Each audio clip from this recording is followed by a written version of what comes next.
You're setting an example for the future. 250 companies out there, and you're the four winners. Hope there's more of you, and all success in this journey of driving the transformation towards a sustainable future. I was thinking before coming up to the scene, if, let's say, 3 or 4 years ago, I would ever be thinking if I would be here as a CEO for an American truck company, to start, that was an unbelievable thought. But I think even more unbelievable would be standing on a scene at an event like today with this enormous repercussion, 8,000 participants, and how in such a short time, sustainability has come to the top of the agenda here in the United States. And much more will happen in certainly years to come. I'd like to just shortly, before starting, and I won't spend much time on that, I promise, a little bit about where I come from. Some of you have been here.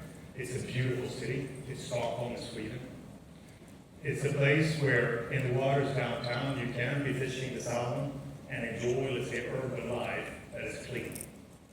It was where the first UN climate conference was organized in 1972, coincidentally the year I was born. And already back in 2017 was the public transport in the city was CO2 neutral.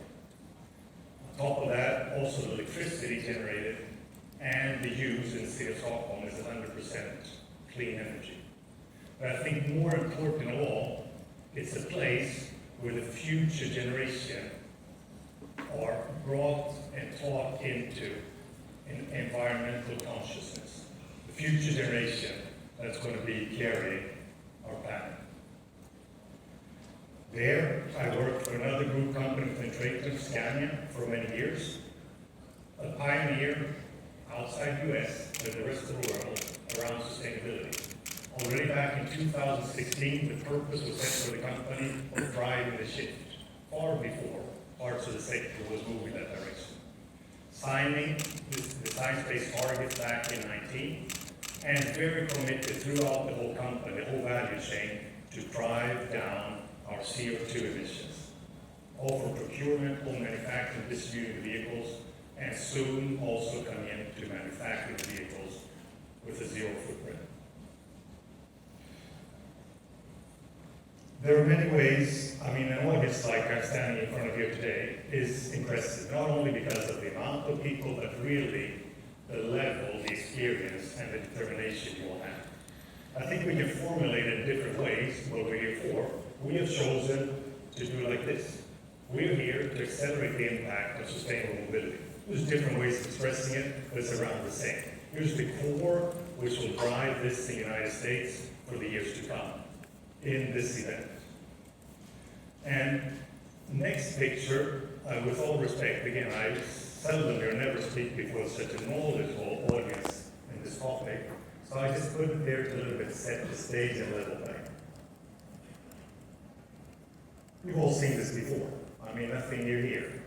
How economic growth has come with a perfect parity with CO2 emissions.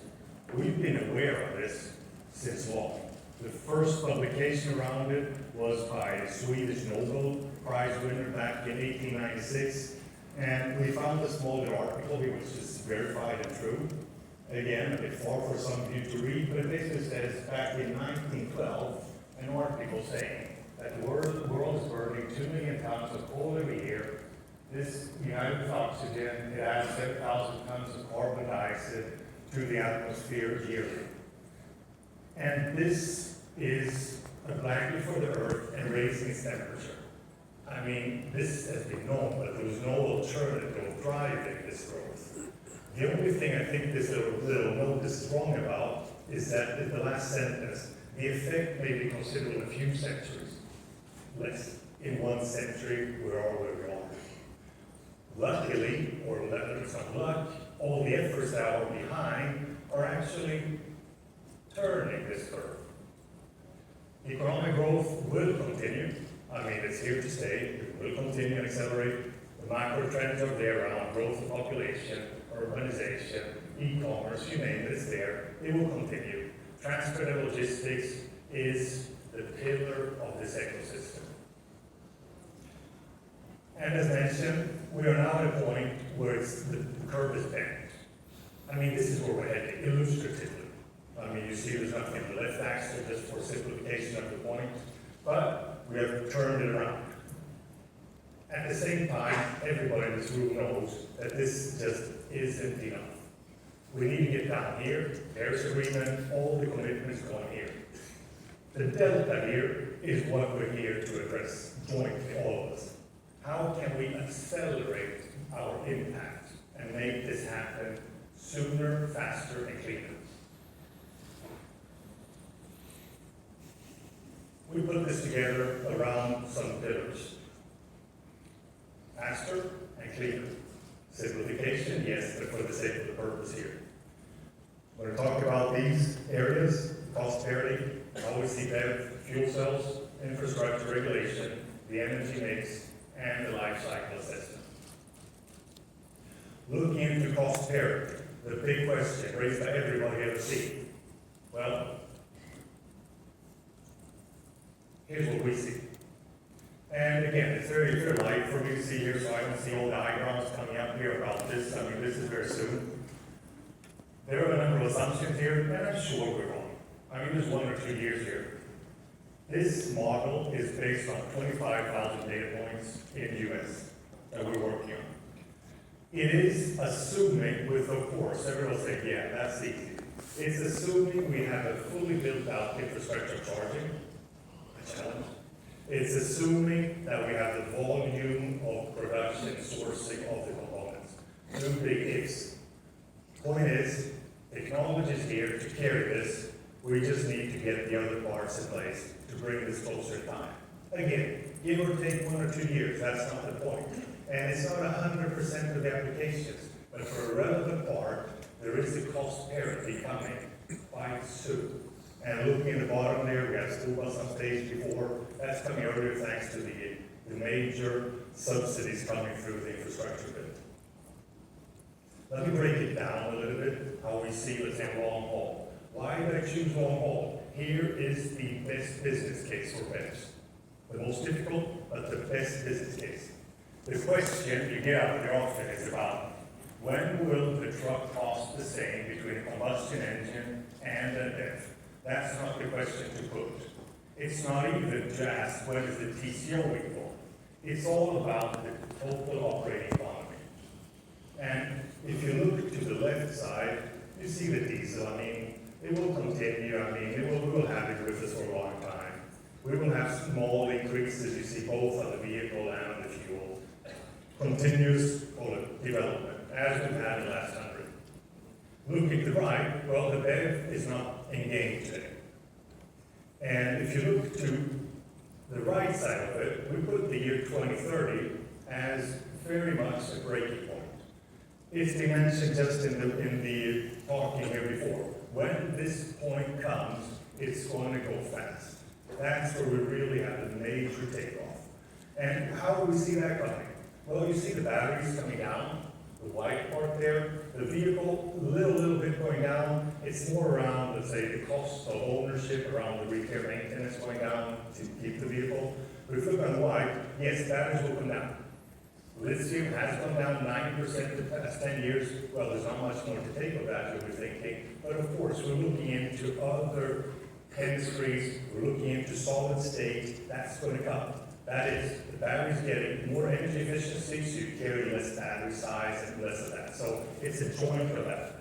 Look on fuel, well, same assumption. I mean, fuel pricing, whether it's diesel or electricity, that equals rather constant. And the big changer here on the TOE nominators. Charging time, the cost of standing still, and the payload and driver's waiting time. We look into the future on charging, like, again, there's so many people here down in the exposition that know much more than myself about this, but we see, of course, mega chargers coming in a question of 4 to 5 years away from now. So by 2030, we do see substantial major mega charging capabilities across country. That brings down, of course, a lot. We have smaller batteries for simplification, which increases the potential payload here. So it's a joint factor around technology development, infrastructure build, that goes that the long-haul user case will just be mind-blowing the efficiency we get there. This is what's leading our investment decisions towards this point.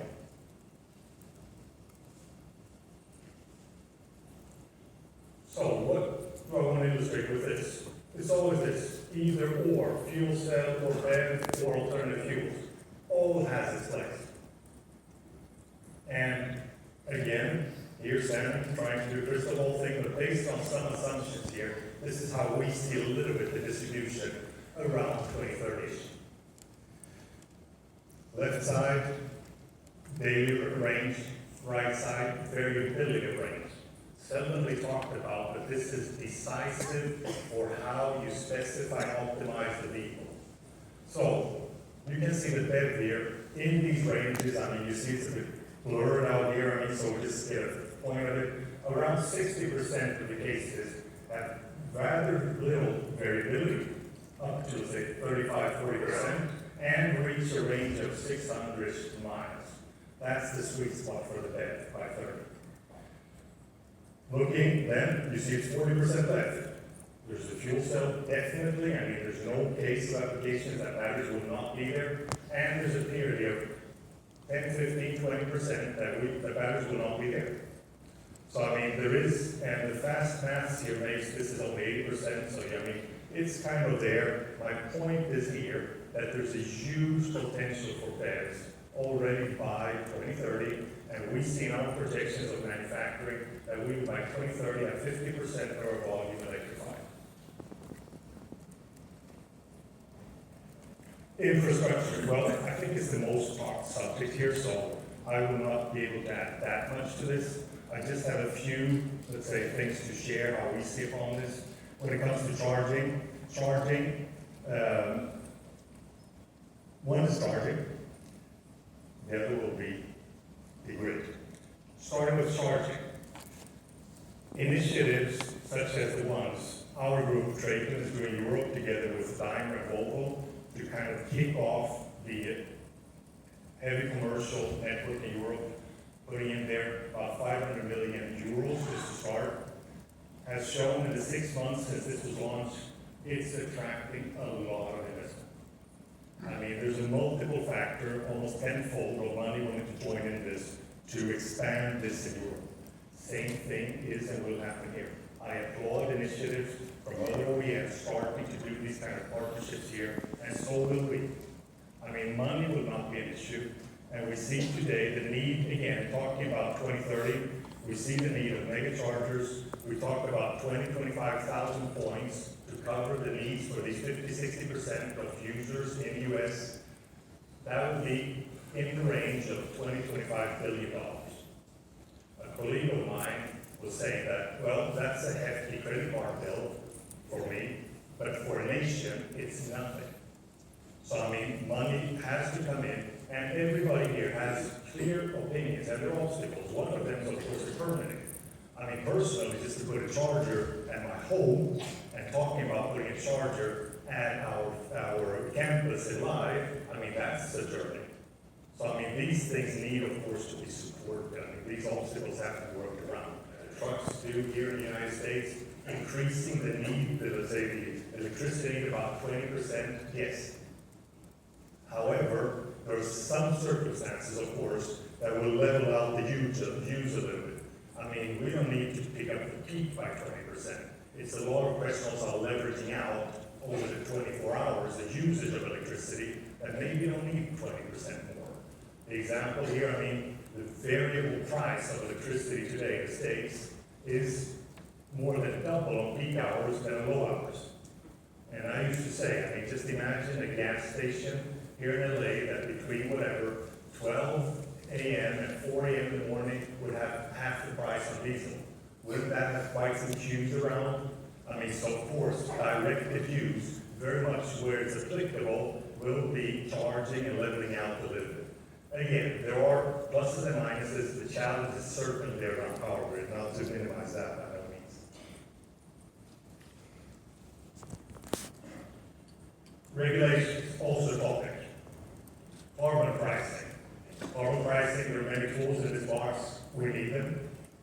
I mean, there's all from offset, carbon offset, there are green bonds, there are fuel taxes, and there are other instruments used in Europe today that might be applicable to support this. Truck weight increase, I mean, nothing new to invent here. It's working here in California, 2,000 pounds. If we put that on a national level, that will also help accelerate this. And last but not least is really very much around the greenhouse gas 3 cents. And here I'm going to look at the notes, not to forget something. I think the time, we're kind of a bit beyond the time where regulations was something imposed by authorities on us as manufacturers and others. We are really not in that position. We have all the common market. We want to get there efficiently for our users as soon as possible. So here we have the joint efforts in which we don't sub-optimize the regulation short term, focusing excessively short term on NOx and being counterproductive on the greenhouse gas effect, which is kind of what's happening now. We will experience high greenhouse gas in short term to reach the ideas of the NOx rules coming up now. Focus on the greenhouse gas. We solve it all with that from 2030 on. I would also have an ask, don't choose the technology for us. We're perfectly capable, and there's a lot of resources and money going into this. Give us stability, predictability, set this early so we know what's about and how long that will take. And last but not least, whatever we do, consider well-to-wheel. I mean, there's very much talk about zero emission, but it's too much talk, in our opinion, about takeoff. We need to consider well-to-wheel. Because otherwise, if we succeed on doing this, say tomorrow, we convert the whole fleet today, literally tomorrow. This is what we succeeded in taking down the CO2. 37%, that's important. That is, as you see there in the bottom line, 40% clean energy mix, which is actually where the US is today. Great improvement from 2010, we're about 30%, taking us up to 40% as we speak. If you look forward, this is the projection by the EIA. 2022 prediction is that we'll be short of 60% by 2050. I mean, 30 to 40 in 10 years. In the coming 30 years, we just do 15, 20%. It's not good enough. I mean, the administration is talking about the targets by 2035, reach 100%. But again, if that should convert to reality, we have to start yesterday to really ramp it up.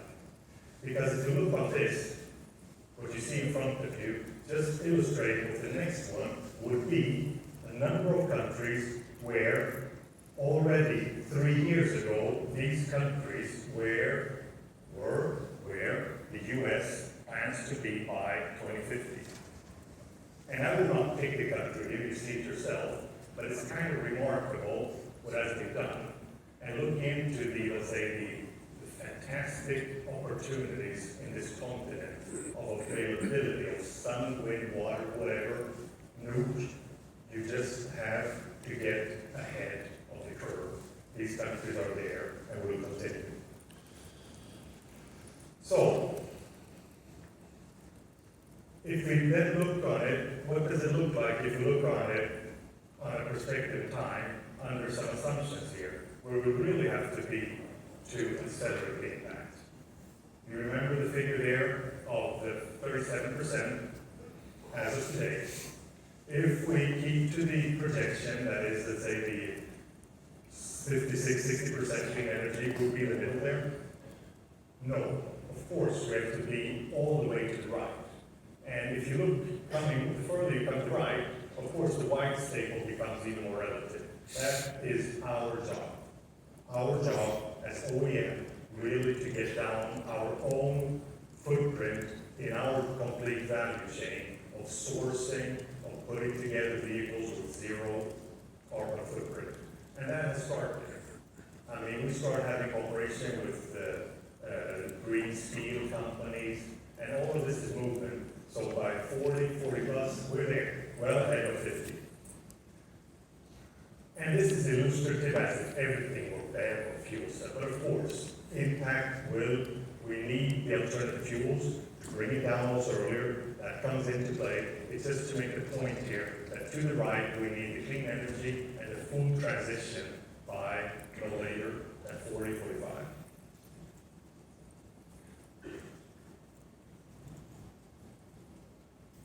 So, at Navistar, we've clearly chosen our path. We're a company with more than 200 years of history, counting from the McCormick to the International Harvester and who we are today. We have set our, let's say, footprint in the past, and we are clearly determined, and we have, as a group, we have behind us looking into the investments into battery electric and fuel cells. Today, the automotive sector is going to invest $500 billion. That's the figure that's out there. Going back 2-3 years ago, the same figure was 300.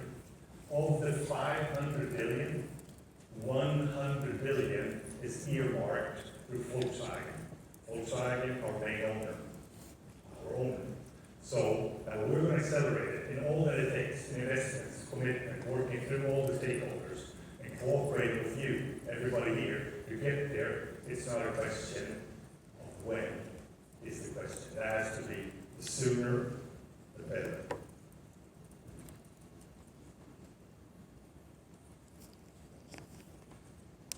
Also, just reminding everybody here that we see, let's say, that we have ahead of us the coming 10, 12, 15 years, seems to be a huge and is a challenge, is the greatest opportunity we have. And I used to say, when we talk about however big we painted, this is near evolution. The big revolution for us all here comes beyond these dates that I'm putting. When we really go towards a clean, green, data-driven, autonomous ecosystem. That's the real shift of efficiency and drive for a perfect logistical system, and that is what comes as next step. So let's really unite behind this first step. Navistar is committed, and again, thank you so much for listening, for taking your time, and appreciate so much event like this. So glad it's happening next year. I said to Eric before, you will pass the 5-digit participants next year, surely, the 10,000, and this is here to grow, and this is where the future lies. So thank you very much.